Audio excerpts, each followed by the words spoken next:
ಮಲ್ಲಿಗೆ ಇದ್ದಾಗ ಮುಳ್ಳ್ಯಾಕ ಮುಡಿಯುತ್ತಿ, ಕಲ್ಯಾಣದಾಗ ಬಸವಣ್ಣ, ಕಲ್ಯಾಣದಾಗ ಬಸವಣ್ಣ ಇರುವಾಗ ಕಲ್ಲಿಗೆ ಯಾಕ ಕೈ ಮುಗಿಯುತ್ತಿ ಅಂತ ಹೇಳ್ತಾರೆ. ಕೋಟಿ ದುಡಿದ್ರು ತಿನ್ನೋದು ಅನ್ನ.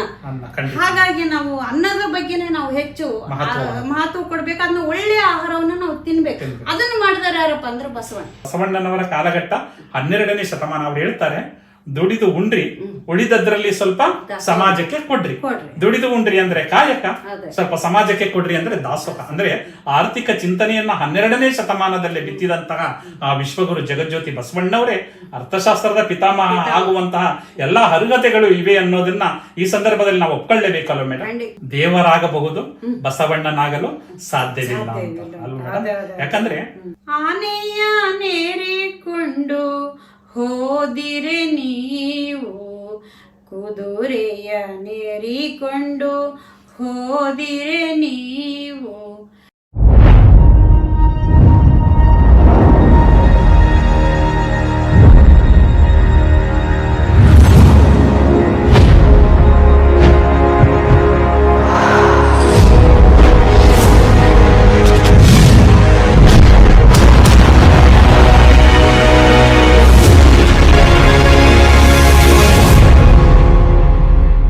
ಶರಣಾರ್ಥಿಗಳು, ಈ ದಿನ ನಮ್ಮ ಶರಣು ಕುಟೀರಕ್ಕೆ ಉಪನ್ಯಾಸಕರು, ನಾಟಕಕಾರರು, ಜಾನಪದ ವಿದ್ವಾಂಸರು ಹಾಗೂ ಸಂಶೋಧಕರು ಆದಂತಹ ಡಾಕ್ಟರ್ ಸುಜಾತ ಅಕ್ಕಿ ಅವರು ಆಗಮಿಸಿದ್ದಾರೆ. ಅವರ ಒಂದು ಸಂದರ್ಶನವನ್ನ ಮಾಡಿ ಅವರ ಒಂದು ಸಾಹಿತ್ಯ ಕ್ಷೇತ್ರ, ಜಾನಪದ ಕ್ಷೇತ್ರ ಮತ್ತು ಸಂಶೋಧನಾ ಕ್ಷೇತ್ರ ಮತ್ತು ನಾಟಕ ಕ್ಷೇತ್ರಕ್ಕೆ ಅಪಾರವಾದ ಸೇವೆಯನ್ನ ಸಲ್ಲಿಸುವುದರ ಮುಖಾಂತರ ಕರ್ನಾಟಕದಲ್ಲಿ ಒಬ್ಬ ವಿಶೇಷ ಮಹಿಳೆಯಾಗಿ ಹೊರಹೊಮ್ಮಿದ್ದಾರೆ. ಅವರು ನಮ್ಮ ಈ ಒಂದು ಶರಣು ಕುಟೀರಕ್ಕೆ ಬಂದಿರುವಂಥದ್ದು ನಮಗೆ ಅತೀವ ಸಂತಸವನ್ನ ತಂದಿದೆ. ಅವರ ಒಂದು ಸಂದರ್ಶನವನ್ನ ನಾವು ಮುಂದಿನ ಭಾಗದಲ್ಲಿ ನೋಡೋಣ. ಎಲ್ಲರಿಗೂ ಕೂಡ ಈ ಒಂದು ಸಂದರ್ಶನ ವಿಭಾಗಕ್ಕೆ ಸ್ವಾಗತ, ಸ್ವಾಗತ. ಶರಣಾರ್ಥಿಗಳು ಮೇಡಮ್. ಶರಣಾರ್ಥಿ ಸರ್. ನಮ್ಮ ಶರಣು ಕುಟೀರಕ್ಕೆ ಅನೇಕ ವರ್ಷಗಳಿಂದ ನೀವು ಬರಬೇಕು ಅಂತ ಅಂದುಕೊಂಡಿದ್ರಿ. ಈ ದಿನ ಆ ಒಂದು ಕಾಲ ಕೂಡಿ ಬಂದಿದೆ ಮೇಡಮ್. ಖಂಡಿತ. ನೀವು ಜನ್ಮಸ್ಥಳ ವಿಜಯನಗರ ಜಿಲ್ಲೆಯ ಬಳ್ಳಾರಿ, ಆದರೆ ಕಾರ್ಯಕ್ಷೇತ್ರ ಈಗ ಮೈಸೂರಲ್ಲಿ ಇದೆ. ನೀವು ಬಳ್ಳಾರಿಯಲ್ಲಿ ಜನಿಸಿ ಒಂದು ಸಾಹಿತ್ಯ ಕ್ಷೇತ್ರವನ್ನ ಆಯ್ಕೆ ಮಾಡಿಕೊಂಡು ಇಂದು ಕರ್ನಾಟಕದಲ್ಲೇ ಒಬ್ಬ ವಿಶೇಷ ಸಾಹಿತಿಯಾಗಿ, ವಿಶೇಷ ಸಾಧಕಿಯಾಗಿ, ವಿಶೇಷ ನಾಟಕಕಾರರಾಗಿ ಹೊರಹೊಮ್ಮಿದ್ದೇವೆ. ಈ ಒಂದು ಕ್ಷೇತ್ರವನ್ನ ಆಯ್ಕೆ ಮಾಡಿಕೊಳ್ಬೇಕು ಅಂದ್ರೆ ನಿಮಗೆ ಒಂದು ಅದರ ಬಗ್ಗೆ ಹಿನ್ನೆಲೆಯನ್ನ ಹೇಳಬೇಕು ಅಂತ ಈ ಮೂಲಕ ಕೇಳ್ಕೊತೇನೆ. ಬಾಲ್ಯದಿಂದಲೂ ನಾನು ಕಾವ್ಯ ರಚನೆ ನನ್ನ ಆಸಕ್ತಿ ಕ್ಷೇತ್ರ ಆಗಿತ್ತು. ನಾನು 6ನೇ ತರಗತಿ ಓದುವಾಗಲೇ ಕವನವನ್ನ ಬರಿತಾ ಮುಚ್ಚಿಟ್ಕೊಳ್ತಾ ಇದ್ದೆ, ತೋರ್ಸ್ಲಿಕ್ಕೇನೆ ಭಯ ಅನ್ನೋ ಹಾಗೆ. ನಮ್ಮ ಊರು ಮತ್ತು ನಮ್ಮ ಮನೆಯ ಪರಿಸರ, ನಮ್ಮ ಅಜ್ಜನೇ ಬಯಲಾಟ ಕಲಾವಿದ, ನಮ್ಮ ತಂದೆ ಕೂಡ ಬಯಲಾಟ ನಾಟಕಗಳ ಕಲಾವಿದರು. ಅದೆಲ್ಲ ನಾವು ನೋಡಿಲ್ಲ ಬಾಲ್ಯದಲ್ಲಿ. ಬಟ್ ನಮ್ಮ ಅಣ್ಣ ಕಲಾವಿದರಿದ್ರು. ಅವರು ವರ್ಷ ಜಾತ್ರೆ, ವಾರ್ಷಿಕ ಉತ್ಸವದಲ್ಲಿ ನಾಟಕಗಳನ್ನ ಆಡ್ತಾ ಇದ್ರು. ನಮ್ಮ ತಾಯಿ ಕೂಡ ಜಾನಪದ ಹಾಡುಗಳನ್ನ ಹೇಳೋದು, ನಮ್ಮ ಅಜ್ಜಿ ಬಯಲಾಟದ ಕಥೆಗಳನ್ನ ಹೇಳೋದು, ರಾಮಾಯಣ ಮಹಾಭಾರತದ ಉಪಕಥೆಗಳನ್ನ ಹೇಳಿ ಆ ಮೂಲಕ ನಮಗೆ ಸಾಹಿತ್ಯದ ಆಸಕ್ತಿ ಹೆಚ್ಚು ಮನಸ್ಸಿಗೆ ಬಂದು ಆ ಮೂಲಕ ಬರವಣಿಗೆಯನ್ನು ನಾನು ಪ್ರಾರಂಭ ಮಾಡಿದೆ. ನಾನು 6ನೇ ತರಗತಿಯಲ್ಲಿ ಬರವಣಿಗೆ ಮಾಡ್ತಾನೆ PUC ಓದುವಾಗ ನಮ್ಮ ಊರಿನ ಎಲ್ಲ ಮಹಿಳೆ ಬಾಲಕಿಯರನ್ನ ಕರೆದುಕೊಂಡು ಅವರಿಗೆ ಒಂದು ಪಿತೃಪ್ರೇಮ ಅಂತ ನಾಟಕ ಬರೆದು ಗಣೇಶ ಹಬ್ಬದಲ್ಲಿ, ಉತ್ಸವದಲ್ಲಿ ಅದನ್ನ ನಿರ್ದೇಶನ ಮಾಡಿ, ನಾಟಕ ಬರೆದು ರಚನೆ ಮಾಡಿ, ನಿರ್ದೇಶನ ಮಾಡಿ, ಪ್ರದರ್ಶನ ಕೂಡ ಮಾಡಿಸಿದ್ದೆ ನಾನು PUC ವಯಸ್ಸಲ್ಲಿ. ಅಂದ್ರೆ ಬೆಳೆಯುವ ಸಿರಿ ಮೊಳಕೆಯಲ್ಲಿ ಅನ್ನೋ ಹಾಗೆ ಬಾಲ್ಯದಲ್ಲೇ ನೀವು ಈ ಒಂದು ನಾಟಕ ಕ್ಷೇತ್ರವನ್ನ ಆಯ್ಕೆ ಮಾಡಿಕೊಂಡು ತುಂಬಾ ಈ ನಾಟಕ ಅಂದ್ರೆ ಸುಜಾತ ಅಕ್ಕಿ ಅಂದ್ರೆ ನಾಟಕ ಕ್ಷೇತ್ರ ಅನ್ನುವ ಮಟ್ಟಕ್ಕೆ ನೀವು ಬೆಳೆದಿದ್ದೀರಾ. ತುಂಬಾ ಖುಷಿ ಆಗುತ್ತೆ ಮೇಡಮ್. ಯಾಕಂದ್ರೆ ಬೇರೆ ಸಾಹಿತ್ಯಗಳು ಓದುತ್ತಾರೆ, ಅದನ್ನ ಅಲ್ಲೇ ಅನುಭವಿಸಿ ಬಿಟ್ಬಿಡ್ತಾರೆ. ಆದರೆ ನಾಟಕ ಇದೆಯಲ್ಲ, ಅದನ್ನ ಜನಗಳ ಮುಂದೆ ತೆಗೆದುಕೊಂಡು ಹೋಗುವಂತಹ ಒಂದು ವಿಶೇಷವಾದ ಕ್ಷೇತ್ರ ನಾಟಕ. ಈಗ ನಾವು ಸಿನಿಮಾಗಳು ಬಂದಿದೆ, ಧಾರಾವಾಹಿಗಳು ಬಂದಿದೆ, ಅದರಲ್ಲಿ ಪಾತ್ರ ಮಾಡೋರು ಒಬ್ಬರಾದ್ರೆ ಅದರ ಹಿನ್ನೆಲೆ ಗಾಯನ ಕೂಡ ಬೇರೆಯವರಾಗಿರ್ತಾರೆ, ಮತ್ತೆ ಹಿನ್ನೆಲೆ ಧ್ವನಿಯು ಕೂಡ ಬೇರೆ ಆಗಿರುತ್ತೆ. ಆದರೆ ನಾಟಕ ಹಾಗಲ್ಲ. ಪ್ರತಿಯೊಬ್ಬರು ಕೂಡ ಅವರೇ ಒಂದು ಆ ಕ್ಷೇತ್ರದಲ್ಲಿ ಭಾಗವಹಿಸಿ ನಟನೆ, ಧ್ವನಿ ಎಲ್ಲವೂ ಕೂಡ ಅವರೇ ಆಗ್ಬೇಕಾಗತ್ತೆ. ಅಂತಹ ಒಂದು ಕ್ಷೇತ್ರವನ್ನ ಆಯ್ಕೆ ಮಾಡಿಕೊಂಡು ಒಳ್ಳೆಯ ಕಲಾವಿದರನ್ನ ಪರಿಚಯ ಮಾಡುವಂತಹ ನಿಟ್ಟಿನಲ್ಲಿ ನೀವು ಕರ್ನಾಟಕದಲ್ಲಿ ಯಶಸ್ವಿಯಾಗಿದ್ದೀರಾ. ಕರ್ನಾಟಕದಾದ್ಯಂತ ಈ ಒಂದು ಕ್ಷೇತ್ರವನ್ನ ಪಸರಿಸ್ತಾ ಇದ್ದೀರಾ. ಅದರಲ್ಲಿ ಈ ನಾಟಕ ಪ್ರಕಾರನೇ, ಈಗ ಸಾಹಿತ್ಯ ಪ್ರಕಾರ ಅಂದ್ರೆ ಕತೆ ಇದೆ, ಕವನ ಇದೆ, ಸಂಶೋಧನೆ ಇದೆ, ಎಲ್ಲ ಕ್ಷೇತ್ರವನ್ನು ನೀವು ಕೈ ಹಾಕಿ ಅಲ್ಲೆಲ್ಲ ಬರೆದಿದ್ದೀರಾ. ಆದರೆ ವಿಶೇಷವಾಗಿ ನಾಟಕ ಕಲೆಯನ್ನೇ ವಿಶೇಷವಾಗಿ ತೆಗೆದುಕೊಂಡು ಅದರ ಬಗ್ಗೆ ಹೆಚ್ಚು ಆಸಕ್ತಿ ಹೊಂದಬೇಕಾದ್ರೆ ಕಾರಣ ಏನು ಮೇಡಮ್? ರಂಗಭೂಮಿ ಅನ್ನೋದು ಒಂದು ಪ್ರಬಲವಾದ ಮಾಧ್ಯಮ. ಆ ಮಾಧ್ಯಮದ ಮೂಲಕ ನಾವು ನಮ್ಮ ಜೀವನದಲ್ಲಿ ಇರ್ತಕ್ಕಂಥ ಎಲ್ಲ ಆಗು ಹೋಗುಗಳನ್ನ ಮತ್ತು ಯಾವುದೇ ಒಂದು ಹೋರಾಟವನ್ನ, ಅರಿವನ್ನ ಮೂಡಿಸಲಿಕ್ಕೆ ರಂಗಭೂಮಿ ಬಹಳ ವಿಶಿಷ್ಟವಾದ ಮಾಧ್ಯಮವಾಗಿ ಜನಸಾಮಾನ್ಯರಿಗೆ ಅರಿವು ಮೂಡಿಸಲು ರಂಗ ಚಳುವಳಿ, ರಂಗಭೂಮಿ ಬಹಳ ಆಸ್ಥೆಯನ್ನ ವಹಿಸುತ್ತೆ. ಆ ಮೂಲಕ ನಮ್ಮ ಸಮಾಜದಲ್ಲಿ ಎಷ್ಟೋ ಬದಲಾವಣೆಗಳು ಆಗಿವೆ. ಎಲ್ಲರೂ ಇವತ್ತು ವಿದ್ಯಾವಂತರಿರಲ್ಲ. ಅಂದಿನ ಕಾಲದಲ್ಲಿ ಅವಿದ್ಯಾವಂತರಿದ್ರು, ಅನಕ್ಷರಸ್ಥರು, ಅವರಿಗೆಲ್ಲ ಅರಿವು ಮೂಡಿಸ್ಬೇಕು. ಅಥವಾ ಎಲ್ಲರೂ ಪುಸ್ತಕ ಹಿಡ್ಕೊಂಡು ಓದಿ ಬದಲಾವಣೆ ಕಾಲ ಬಹಳ ಕಷ್ಟ. ಇದು ರಂಗ ತಂಡಗಳ ಮೂಲಕ, ರಂಗಭೂಮಿ ಅಂತ ಇದು ಒಂದು it is an team work ಅಂತ ಹೇಳ್ತೀವಿ. ಆ ವರ್ಕ್ ಮೂಲಕ ಎಷ್ಟೋ ಜನರಿಗೆ ಒಂದು ಉದ್ಯೋಗ ಸಿಗುತ್ತೆ, ಎಷ್ಟೋ ಜನರಿಗೆ ಅರಿವು ಬರುತ್ತೆ. ರಂಗಭೂಮಿಯನ್ನ ಈಗ ವೃತ್ತದಲ್ಲಿ ಸರ್ಕಲ್ಗಳಲ್ಲಿ ಕೂಡ ಬೀದಿ ನಾಟಕಗಳನ್ನ ಮಾಡಿ ಯಶಸ್ವಿಯಾಗಿರ್ತಕ್ಕಂಥ ಸ್ವಾತಂತ್ರ್ಯ ಮತ್ತು ಏಕೀಕರಣ ಹೋರಾಟದ ಸಂದರ್ಭದಲ್ಲಿ ಕೂಡ ಈ ರಂಗಭೂಮಿಯ ಮೂಲಕನೇ ಜನಸಾಮಾನ್ಯರಿಗೆ ಅರಿವನ್ನ ಮೂಡಿಸಿ ಆ ಮೂಲಕ ಸಮಾಜ ಬದಲಾವಣೆಗೆ ಹೆಚ್ಚು ಒಂದು ಕಾರಣವಾಗುತ್ತೆ ಅನ್ನುವ ಒಂದು ಉದ್ದೇಶದಿಂದ ನನಗೆ ಚಿಕ್ಕಂದಿನಿಂದಲೂ ನಾಟಕಗಳನ್ನ ಹಳ್ಳಿಗಳಲ್ಲಿ ನೋಡಿ ಮತ್ತು ನಮ್ಮ ಊರುಗಳಲ್ಲಿ ಆಗುವ ಹಬ್ಬಾಚರಣೆಗಳು ಮತ್ತು ಮೊಹರಂ ಆಚರಣೆ ಇವನ್ನೆಲ್ಲ ನೋಡಿದಾಗ ಯಾಕೆ ಸಮಾಜ ಬದಲಾವಣೆಗಾಗಿ ರಂಗಭೂಮಿಯನ್ನ ಯಾಕೆ ಆಯ್ಕೆ ಮಾಡ್ಕೋಬಾರ್ದು ಅನ್ನೋ ಉದ್ದೇಶದಿಂದ ನಾನು ನಾಟಕದಲ್ಲಿ ಹೆಚ್ಚು ಆಸಕ್ತಿ ಹೊಂದಿ ಅಭಿನಯ, ನಾಟಕ ಬರವಣಿಗೆ ಮತ್ತು ನಿರ್ದೇಶನ ಕೂಡ ಮಾಡ್ತಾನೆ ಬಂದಿದ್ದೀನಿ. ತುಂಬಾ ಖುಷಿ ಕೊಡುವ ವಿಚಾರ ಮೇಡಮ್. ಸಾಮಾನ್ಯವಾಗಿ ಎಲ್ಲರ ಆಯ್ಕೆ ಹೇಗಿರುತ್ತೆ ಅಂದ್ರೆ, ನಾನು ಅದರಲ್ಲಿ ಪ್ರೌಢಿಮೆಯನ್ನು ಸಾಧಿಸಬೇಕು, ನಾನು ಅದರಲ್ಲಿ ಗುರುತಿಸ್ಕೊಳ್ಬೇಕು ಅನ್ನೋ ಒಂದು ಮನೋಭಾವದವರನ್ನೇ ನಾವು ಅನೇಕರನ್ನ ಕಾಣ್ತೇವೆ. ಆದ್ರೆ ನೀವು ಸಮಾಜದ ಬದಲಾವಣೆಗೋಸ್ಕರ ಈ ಒಂದು ರಂಗಭೂಮಿಯನ್ನ, ನಾಟಕವನ್ನ ಆಯ್ಕೆ ಮಾಡ್ಕೊಂಡಿದ್ದೀರಲ್ಲ, ನಿಮಗೆ ಧನ್ಯವಾದಗಳು. ಇಲ್ಲಿ ನಾಟಕ ಅಂದ ತಕ್ಷಣ ಪ್ರತಿಯೊಬ್ಬರಲ್ಲೂ ಕೂಡ ಒಂದು ಬದಲಾವಣೆ ಅಂದ್ರೆ ಪರಕಾಯ ಪ್ರವೇಶ ಅಂತ ನಾವು ಕೇಳ್ತೇವೆ. ಅದರಲ್ಲಿ ಒಬ್ಬೊಬ್ಬರ ಪಾತ್ರವೂ ಕೂಡ ಒಂದು ವಿಶೇಷವಾಗಿ, ಯಾಕಂದ್ರೆ ಅದರಲ್ಲಿ ನವರಸಗಳು ಅಂತ ಕರಿತೇವೆ. ಶೃಂಗಾರ ಆಗ್ಬೋದು, ಹಾಸ್ಯ ಆಗ್ಬೋದು, ಕರುಣ ಆಗ್ಬೋದು, ರೌದ್ರ ಆಗ್ಬೋದು, ವೀರ ಆಗ್ಬೋದು, ಭಯಾನಕ ಆಗ್ಬೋದು, ಬೀಭತ್ಸ ಆಗ್ಬೋದು, ಅದ್ಭುತ ಆಗ್ಬೋದು, ಶಾಂತರಸ, ಇವೆಲ್ಲವನ್ನು ಆ ಸಂದರ್ಭದಲ್ಲಿ ಇಂತಹ ರಸವೇ ಬಿಂಬಿತ ಆಗಬೇಕು ಅನ್ನುವ ನಿಟ್ಟಿನಲ್ಲಿ ನೀವು ರಚನೆ ಮಾಡೋದಿದೆಯಲ್ಲ, ಅವರಿಗೆ ಪಾತ್ರವನ್ನ ಅಭಿನಯ ಮಾಡೋದಿಕ್ಕೆ ನೀವು ರಚನೆ ಮಾಡೋದಿದೆಯಲ್ಲ, ಅದನ್ನ ಯಾವ ರೀತಿ ಕರಗತ ಮಾಡ್ಕೊಂಡಿದ್ದೀರಾ? ಈಗ ನಾವು ಬರವಣಿಗೆ ಮಾಡುವಾಗ ಎಲ್ಲ ಪಾತ್ರಗಳು ನಾವು ಆಗ್ಬೇಕಾಗುತ್ತೆ. ಎಲ್ಲಾ ಪಾತ್ರಗಳು ನಾವಾಗಿ, ನಾನು ಪಾತ್ರವಾಗಿ, ನಾನಲ್ಲದ ಪಾತ್ರವಾಗಿ, ನಾನು ಪಾತ್ರನೂ ಆಗ್ತೀನಿ, ನಾನಲ್ಲದ ಪಾತ್ರ ಆಗಿ ನಾಟಕ ಬರೀತೇನೆ. ನಾನು ಪಾತ್ರ ಆದಾಗ ಪಾತ್ರದ ಮಾತುಗಳನ್ನ ಬರವಣಿಗೆ ಮಾಡ್ತೀನಿ. ಆಮೇಲೆ ಒಬ್ಬ ಬರವಣಿಗೆದಾರರಾದಾಗ ನಾನಲ್ಲದ ಪಾತ್ರವಾಗಿಯೂ ಕೂಡ ನಮ್ಮ ಮನೋರಂಗ ಭೂಮಿಕೆಯಲ್ಲಿ ಅದನ್ನೆಲ್ಲ ಸಿದ್ಧಗೊಳಿಸಿ ಮೊದಲು ಪ್ರಾರಂಭದ ಹಂತದಲ್ಲಿ ನಾಟಕವನ್ನು ಬರೆದು ತಿದ್ದಿ ಮತ್ತೆ ಆಲೋಚನೆಯನ್ನ ಮಾಡಿ ಹೊಸ ರೀತಿಯ ಚಿಂತನೆಯನ್ನು ಕೊಡಬೇಕು, ಹೊಸ ಬದಲಾವಣೆ ಆಗಬೇಕು. ನಮ್ಮ ಸಮಾಜದಲ್ಲಿ ವಿಶೇಷವಾಗಿ ಮಹಿಳೆ ಮತ್ತು ಮಕ್ಕಳ ಬಗ್ಗೆನೂ ನಾನು ಹೆಚ್ಚು ನಾಟಕಗಳನ್ನ ಬರೆದಿದ್ದೀನಿ. ದಿನನಿತ್ಯ ರೈಲು ಪ್ರಯಾಣಿಕರು ಹೆಣ್ಮಕ್ಳನ್ನ ನಾನು ಸೇರಿಸ್ಕೊಂಡು 11 ಜನ 2011ರಲ್ಲಿ ಅಲ್ಲಿ ಕೋಇನ್ಸಿಡೆನ್ಸ್ ಹೇಗಾಯ್ತು ಅಂತಂದ್ರೆ, ಅಂತಾರಾಷ್ಟ್ರೀಯ ಮಹಿಳಾ ದಿನಾಚರಣೆ 1 ಶತಮಾನ. ಆ ಟೈಮಲ್ಲೇ ನನಗೆಲ್ಲರೂ ಹಿಂಗೆ ಕಾರ್ಯಕ್ರಮಕ್ಕೆ ಹೋಗಿದ್ದೆ. ನನ್ನ ಗೆಳತಿಯರೆಲ್ಲ ಕೇಳಿದ್ರೆ ಯಾಕೆ 2-3 ದಿನ ಬರ್ಲಿಲ್ಲ? ಇಲ್ಲ, ಒಂದು ಕಾರ್ಯಕ್ರಮ ಇತ್ತು ನಾಟಕದ ಬಗ್ಗೆ, ಅದಕ್ಕೆ ಹೋಗಿದ್ದೆ ಅಂತ. ನೀವು ನಾಟಕ ಬರೀತೀರಾ? ಹೌದು, ನಾನು ಬರೀತೀನಿ. ಹಂಗಂದ್ರೆ ನಮಗೆ ಬರೀರಿ, ನಾವು ಆಡ್ತೀವಿ ಅಂತ ಎಲ್ಲ ಒತ್ತಾಸೆ ಮೇಲೆ ನನ್ನ ಹತ್ರ ನಾಟಕವನ್ನ ಬರ್ಸಿದ್ರು. ಆ ನಾಟಕದ ಹೆಸರು ಲೇಡೀಸ್ ಕಂಪಾರ್ಟ್ಮೆಂಟ್. 2011 ಮಾರ್ಚ್ 8ನೇ ತಾರೀಕು ಮಂಡ್ಯ ಗಾಂಧಿ ಭವನದಲ್ಲಿ ಮಾಡಿದ್ವಿ. ಮತ್ತೆ ಮರುದಿನ 9ನೇ ತಾರೀಕು ಮೈಸೂರು ಮಹಾರಾಣಿ ಕಾಲೇಜು, ಮತ್ತೆ ಅದೇ ತಿಂಗಳು 27ನೇ ತಾರೀಕು ಶಕ್ತಿಧಾಮದಲ್ಲಿ ಮಾಡಿ 3 ಯಶಸ್ವಿ ನಾಟಕಗಳು. 11 ಜನ ಮಹಿಳೆಯರು ಸೇರಿ ದಿನನಿತ್ಯ ರೈಲು ಪ್ರಯಾಣಿಕರು ವಿತೌಟ್ ಮೇಕಪ್, ಓನ್ಲಿ ಯೂನಿಫಾರ್ಮಿಟಿ, ಒಂದು ಡ್ರೆಸ್ ಅದ್ ನಟ್ಕೊಂಡು ಅದನ್ನೆಲ್ಲ ಉಟ್ಟುಕೊಂಡು ಮಹಿಳೆಯರೆಲ್ಲರೂ ಸೇರಿ ಒಂದು ಮಹಿಳಾ ಜಾಗೃತಿ, ಮಹಿಳಾ ಸಬಲೀಕರಣ, ಮಹಿಳಾ ಜೀವನದ ಒಂದು ಚಿಂತನೆ, ಮಹಿಳೆಯ ಜಾಗೃತಿ ಅರಿವಿನ ಬಗ್ಗೆ ನಾನು ಲೇಡೀಸ್ ಕಂಪಾರ್ಟ್ಮೆಂಟ್ ಅಂತಾನೆ ನಾಟಕ ಬರೆದಿದ್ದೇನೆ ಸರ್. ಖುಷಿ ಕೊಡುವಂತಹ ವಿಚಾರ ಮೇಡಮ್. ಮತ್ತೆ ನೀವು ಸಾಹಿತ್ಯ ಕ್ಷೇತ್ರದಲ್ಲಿ 35ಕ್ಕೂ ಹೆಚ್ಚು ಕೃತಿಗಳನ್ನ ರಚನೆ ಮಾಡಿದ್ದೀರಿ. ಅದರಲ್ಲಿ ಎಷ್ಟು ನಾಟಕಗಳನ್ನ ರಚನೆ ಮಾಡಿದ್ದೀರಿ? ಪೂರ್ಣ ಪ್ರಮಾಣದ ನಾಟಕಗಳು ಒಂದು 15 ಇದಾವೆ ಸರ್. ಮಕ್ಕಳ ನಾಟಕಗಳು ಒಂದು 40 ಇದಾವೆ. ಅವು ಪ್ರಯೋಗನೂ ಆಗಿದಾವೆ, ಮತ್ತೆ ಅವು ಪ್ರಶಸ್ತಿಗಳು ಕೂಡ ಬಂದಿವೆ. ನಾಟಕಗಳಲ್ಲಿ ಪ್ರಶಸ್ತಿ ಬಂದಿದೆ, ಮತ್ತು ಅಮೆರಿಕದ ಇದು ಸಮ್ಮೇಳನದಲ್ಲಿ ಆಗಿದೆ. ಆಮೇಲೆ ಸಿಂಗಾಪುರದಲ್ಲಿ ಆಗಿದೆ. ನಾನೇ ಸಿಂಗಾಪುರಕ್ಕೆ ಹೋಗಿದ್ದೆ. ಸಿಂಗಾಪುರದಲ್ಲಿ ಕೂಡ ಚಾಮಚೆಲುವೆ ಆಗಿದೆ, ಚೆನ್ನೈಯಲ್ಲಿ ಆಗಿದೆ, ಬಾಂಬೆ ಒಳಗಾಗಿದೆ, ಕರ್ನಾಟಕದಾದ್ಯಂತ ಚಾಮಚೆಲುವೆ ನಾಟಕ ಆಗಿದೆ.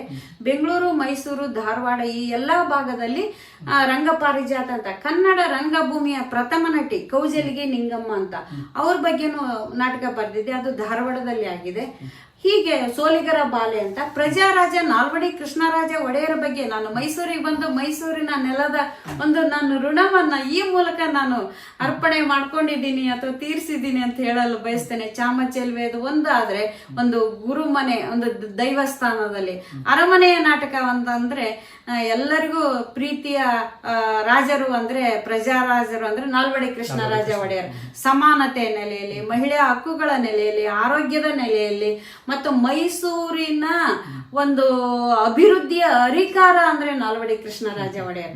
ಅವರ ಬಗ್ಗೆ ಕೂಡ ನಾಟಕ ಬರೆದಿರ್ತಕ್ಕಂಥ ಹೆಮ್ಮೆ ನನಗಿದೆ. ಲೇಖಕಿಯರ ಸಂಘದಿಂದನೂ ಅದಕ್ಕೆ ಪ್ರಶಸ್ತಿ ಕೂಡ ಬಂದಿದೆ ಸರ್. ಅದೆಲ್ಲ ನನ್ನ ಬಹಳ ಅಭಿಮಾನ ಪೂರ್ವಕವಾಗಿ ನಾನು ಹೇಳಲು ಬಯಸ್ತೇನೆ. ಸಂತೋಷ ಮೇಡಮ್. ಮತ್ತೆ ಅನೇಕ ಕೃತಿಗಳನ್ನು ಕೂಡ ನಮಗೆ ತಗೊಬಂದು ಕೊಟ್ಟಿದ್ದೀರಾ. ಹೌದು ಹೌದು. ಅದರಲ್ಲಿ ಮುಖ್ಯವಾಗಿ ಚಾಮಚೆಲುವೆ ಅನ್ನೋದು ತುಂಬಾ ವಿಶೇಷವಾದಂತಹ ಕೃತಿ. ಆ ಮುಖಪುಟವನ್ನ ನೋಡ್ತಾ ಇದ್ರೆ ನಿಜವಾಗ್ಲೂ ಚೆಲುವೆ ಬಂದಂಗೆ ಆಗ್ತಾ ಇದೆ. ಆ ಚಾಮಚೆಲುವೆ ಅಂದ್ರೆ ಇದರ ಒಂದು ಸಾರವನ್ನ 1 ನಿಮಿಷದಲ್ಲಿ ಹೇಳೋದಿಕ್ಕಾಗುತ್ತಾ ಮೇಡಮ್? ಚಾಮ ಅಂದ್ರೆ ಚಾಮ ಅಂದ್ರೆ ಕತ್ತಲು, ಕಪ್ಪು. ಚಾಮುಂಡೇಶ್ವರಿಯ ಕತೆ ಅದು. ಚಾಮುಂಡೇಶ್ವರಿ ಮತ್ತು ನಂಜುಂಡೇಶ್ವರ ಪ್ರೀತಿಯ ಒಂದು ಕಾವ್ಯದ ನಾಟಕ ಅದು. ಚಾಮ ಅಂದ್ರೆ ಕಪ್ಪು ಅಂತ, ಕಪ್ಪು ಚೆಲುವೆ ಅಂತ ಹಿನ್ನೆಲೆಯಲ್ಲಿ ನಾಟಕಕ್ಕೆ ಹೆಸರಿಟ್ಟಿದ್ದೀನಿ. ನಂಜುಂಡೇಶ್ವರನ ಇಬ್ಬರು ಪತ್ನಿಯರ ನಂತರದಲ್ಲಿ ಇದು ಪುರಾಣದಲ್ಲಿ ಇರ್ತಕ್ಕಂಥ ಏನು ಮಹಿಷಾಸುರನ್ನ ಆಕಿ ಕೊಂದಾದ ಮೇಲೆ ಚಾಮಚೆಲುವೆ ಸ್ನಾನಕ್ಕಂತ ಕಪಿಲಾ ನದಿಗೆ ಹೋಗಿ ಸ್ನಾನ ಮಾಡುವಾಗ ಅದೇ ಸಮಯದಲ್ಲಿ ಧನ್ವಂತ್ರಿಗಳಲ್ಲೇ ಧನ್ವಂತ್ರಿ ನಂಜುಂಡೇಶ್ವರ ಅವರು ಆ ವೃತ್ತಿಯನ್ನ ಮಾಡ್ತಾ ಇದ್ದಾರೆ. ಆ ಸಮಯದಲ್ಲಿ ಅವರು ಎಲೆ ಗಿಡ ರಸದ ಮತ್ತೆ ಎಲೆ ಬಳ್ಳಿ ತಗೊಳಕ್ ಬಂದಿರ್ತಾನೆ. ಎಲ್ಲ ಕಪ್ಪಾಗಿರುತ್ತೆ, ಕೆಂಪಾಗಿರುತ್ತೆ ನೀರೆಲ್ಲ. ನೋಡಿದ್ರೆ ಈ ಚೆಲುವೆ ಸ್ನಾನ ಮಾಡ್ತಿರ್ತಾಳೆ. ಅವರಲ್ಲಿ ಮತ್ತು ಪ್ರೇಮ ಅಂಕುರವಾಗಿ ಮತ್ತೆ ಅವರ ದಾಂಪತ್ಯ ಯಾವ ರೀತಿ ಬೆಳೀತು, ಮತ್ ನಮ್ಮ ಜನಪದ ಕಲಾವಿದರು ಅವರ ಕಲ್ಪನಾ ಲೋಕದಲ್ಲಿ ಚಾಮುಂಡೇಶ್ವರಿಯನ್ನ, ನಂಜುಂಡೇಶ್ವರನ್ನ ಬಹಳ ಚಂದ ಚಂದ ಕಾವ್ಯಗಳನ್ನ ಕಟ್ಟಿದ್ದಾರೆ. ಆ ಕಾವ್ಯಗಳನ್ನ ಕಥೆಗಳನ್ನು ಓದ್ತಾ ನನ್ನದೇ ಆದ ರೀತಿಯಲ್ಲಿ ಅಂದ್ರೆ 3 ಪತ್ನಿಯರ ಜೊತೆಗೆ ಅಥವಾ ಬದುಕಿ ಬಾಳಿದ್ದು ಹೇಗೆ ಅನ್ನೋದನ್ನ ಅಲ್ಲಿ ನಾನು ನಾಟಕದಲ್ಲಿ ಬರವಣಿಗೆ ಮಾಡಿದ್ದೀನಿ. ಬಹಳ ಸೊಗಸಾದ, ಈಗ ಹಾವಾದ್ರೂ ಕಚ್ಚಬಾರ್ದಂತ ಬಹಳ ಚಂದ ಇದೆ ಅದು ಒಂದು ಹಾಡು. ಕೇಳು ಕೇಳು ನನ್ನ ತಂಗಿ ಉತ್ನಳ್ಳಿ ಮಾರಮ್ಮ, ನಿನ್ನ ಭಾವನಾದ ನಂಜುಂಡೇಶ್ವರ ನಂಜನಗೂಡಿಗೆ ಹೋಗಿ 3 ತಿಂಗಳಾತಲ್ವಾ, ಅವನಿಲ್ದೆ ನನಗೆ ಅನ್ನ ನೀರು ನಿದ್ದೆ ಏನು ಸೇರ್ತಾ ಇಲ್ಲ.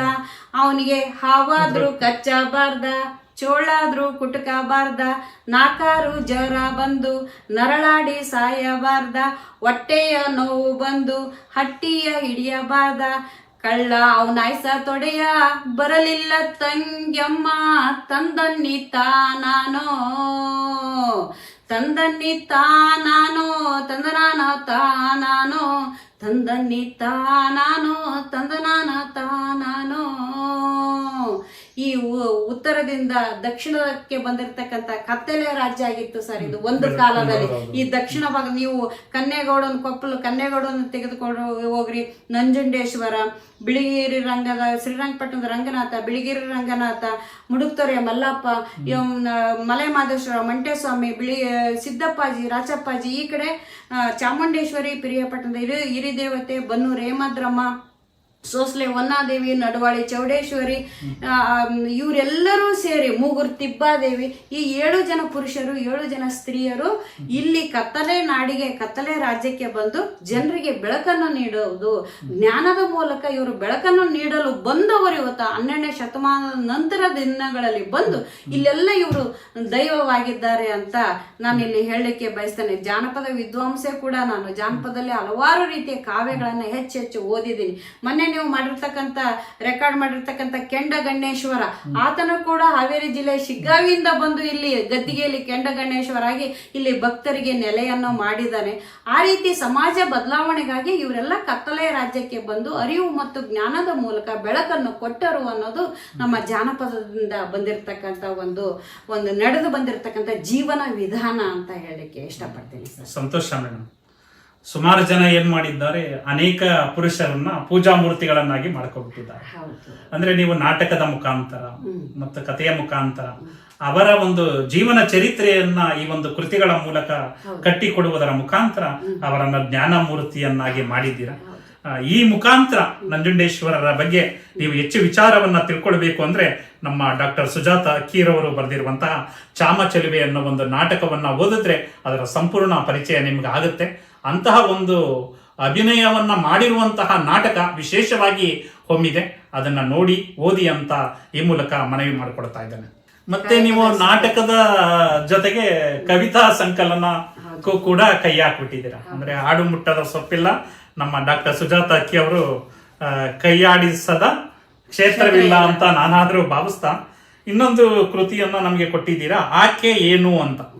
ಈ ಆಕೆ ಏನು ಅನ್ನೋದು ನಮ್ಗೊಂದ್ ಸ್ವಲ್ಪ ಪರಿಚಯ ಮಾಡ್ತೀರಾ ಮೇಡಮ್? ಆಕೆ ಏನೂ ಅಲ್ಲ, ಈ ನಮ್ಮ ಪುರುಷ ಪ್ರಧಾನ ಸಮಾಜದಲ್ಲಿ ಎಷ್ಟೋ ಮಹಿಳೆಯರ ಒಂದು ಅಭಿವ್ಯಕ್ತಿಗೆ ಬಹಳ ತೊಂದರೆನೂ ಇದೆ. ಅನಾದಿ ಕಾಲದಿಂದನೂ ಬಂದಿದೆ. ಇವತ್ತು ಕೂಡ ಎಷ್ಟೇ ಸರ್ಕಾರದ ಕಾನೂನುಗಳು, ಎಷ್ಟೇ ರಾಜ ಮಹಾರಾಜರು ಮಹಿಳೆಗೆ ಅವಕಾಶ ಕೊಟ್ಟರು ಕೂಡ ಪ್ರಾಯೋಗಿಕವಾಗಿ ಬಹಳ ಕಷ್ಟ.